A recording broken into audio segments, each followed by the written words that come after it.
Depuis toujours, les architectes pratiquent dans leur métier la prévention des risques.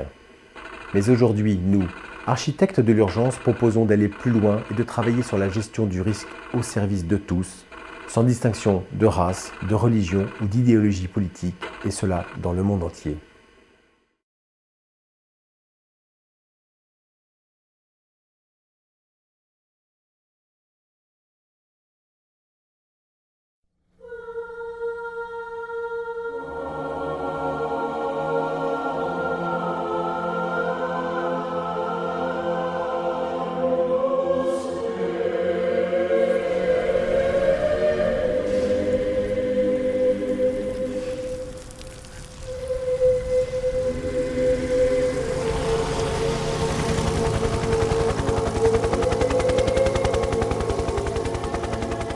Depuis sa création, Architectes de l'urgence a eu à répondre à 20 missions dans 17 pays.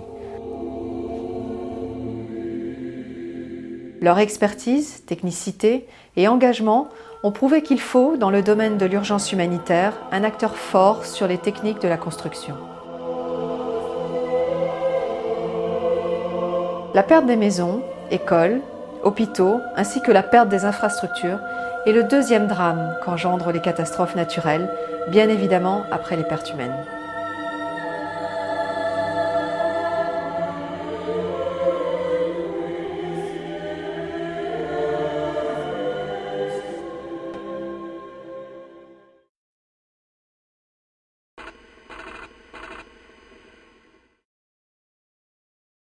Aujourd'hui, on a un système d'alerte qui marche avec pas grand chose.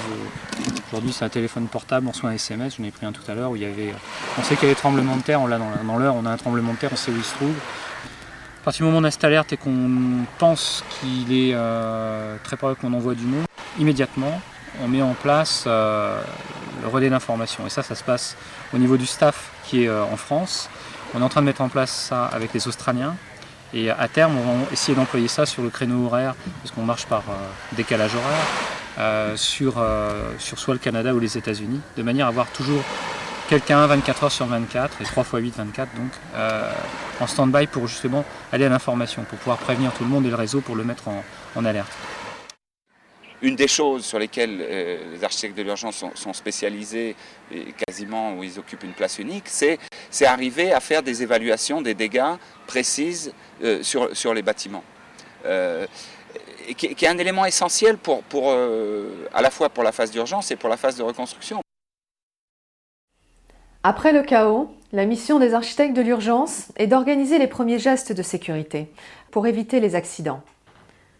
La lecture de l'ampleur des dégâts et des potentiels dangers environnementaux, grâce aux éléments d'information photographique et cartographique, permet la mise en place de mesures conservatoires ou d'évacuation des populations des zones à haut risque.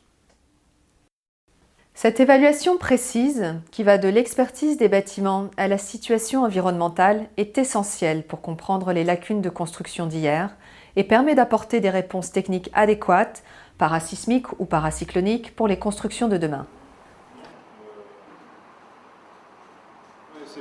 En fait, c'est ce long mur-là qui a tendance à bouger. Plus il est long, plus ça... Oui, plus ça flèche. Voilà. Oui, mais le problème, c'est que le mouvement, il n'est pas que dans un sens. C'est-à-dire que pendant qu'un bout tourne dans un sens, l'autre, il est toujours en position, tu vois ce que je veux dire?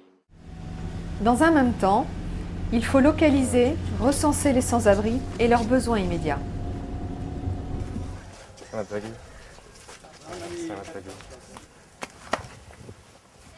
Ainsi, en Indonésie, où le climat le permet, la tente est la solution la plus adaptée à l'urgence.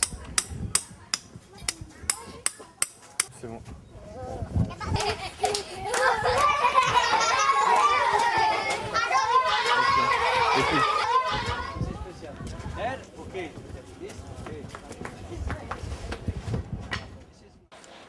Par ailleurs, au Pakistan, où les hivers sont rudes, il a fallu concevoir et construire en dur des shelters pour mettre à l'abri les familles touchées par le tremblement de terre de 2005.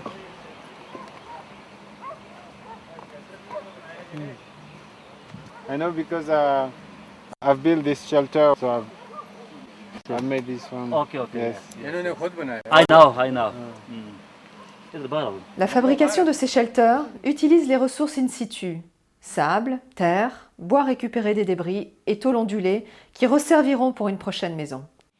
Et alors ce qu'on voit, c'est un des premiers shelters qui a été construit par les architectes de l'urgence avec WWF et UN Habitat. Fournir des tentes ici, c'était impossible. L'idée, c'était, vu que le tremblement de terre s'est passé en octobre, donc il a fallu construire des abris pour les gens pour qu'ils puissent passer l'hiver dans de bonnes conditions. Il y a une réflexion notamment parasismique sur l'évolution du bâtiment, sur sa construction et sur l'isolation thermique. Donc c'est tout à fait le rôle de l'architecte. C'était l'idée d'avoir quelque chose qui puisse se transformer après pour du durable.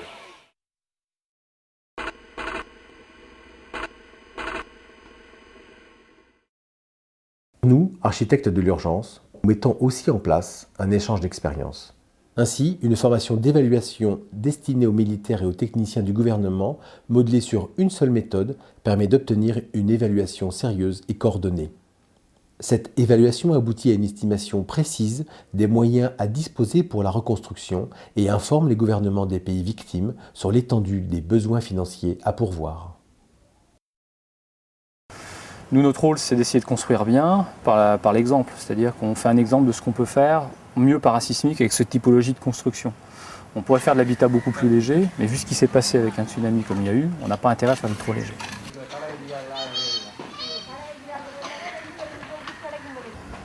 C'est une autre notion de mitigation qu'on intègre dans la construction, du fait que de toute façon elle est relativement haute, on a un étage refuge. Donc on ne peut pas se permettre que de faire autrement que d'essayer de faire des belles maisons et aussi qu'elles soient parasismiques. Et ça paraît le minimum, quoi. En plus, on a compliqué les choses parce qu'on essaie de leur mettre de la couleur, tout un petit peu différente, avec chacun un petit cachet différent. Et c'est pour ça qu'on espère que les gens vont se les approprier vite, quoi. Et ce qui est le cas, de toute façon. Analyser les typologies de construction, observer les traditions et modes de vie, respecter l'environnement sont les règles implicites que les architectes de l'urgence s'imposent en plus d'apporter techniques et compétences aux pays dans lesquels ils interviennent. C'est ce qu'on appelle l'appropriation du logement par le bénéficiaire. Salam alaikum.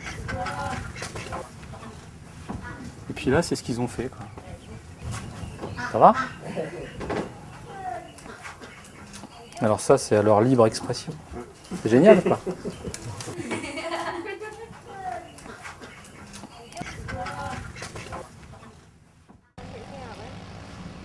Pour redonner un élan de vie, il faut avant tout traiter l'outil économique. Ici, la remise en état d'une cinquantaine de bateaux, ainsi que la reconstruction des installations dans ce port de pêche, restitue une certaine autonomie économique.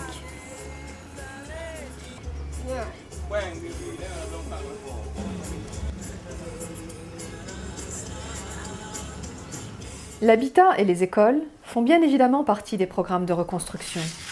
Tous ces projets sont toujours organisés et optimisés en partenariat avec les architectes locaux, les institutions gouvernementales et évidemment les sinistrés. Restaurer un habitat décent est un élément essentiel qui va permettre à la vie normale de reprendre le dessus. C'est difficile d'aller au boulot tous les matins quand on habite sous la tente. Et encore une fois, c'est une question de dignité humaine qui est avoir très rapidement accès à nouveau à un logement décent pour avoir des conditions de vie décentes qui vont permettre aux autres fonctions de se dérouler correctement, aux enfants d'aller à l'école, aux parents d'aller travailler, etc.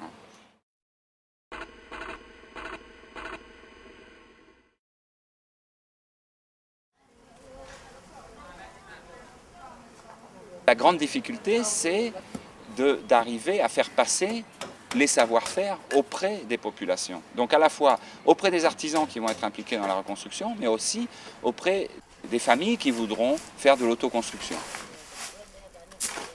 Avec l'architecte de l'urgence, nous travaillons depuis 3 ans. Je suis membre de l'architecte de l'urgence. Nous avons fait un atelier de relais dans lequel nous formons les étudiants de 5e année à l'outil informatique et en plus leur apprendre les logiciels de dessin pour l'architecture. Maintenant, il faut aller au-delà. Ça veut dire qu'on est des architectes, former de véritables architectes qui soient capables de reconstruire leur pays.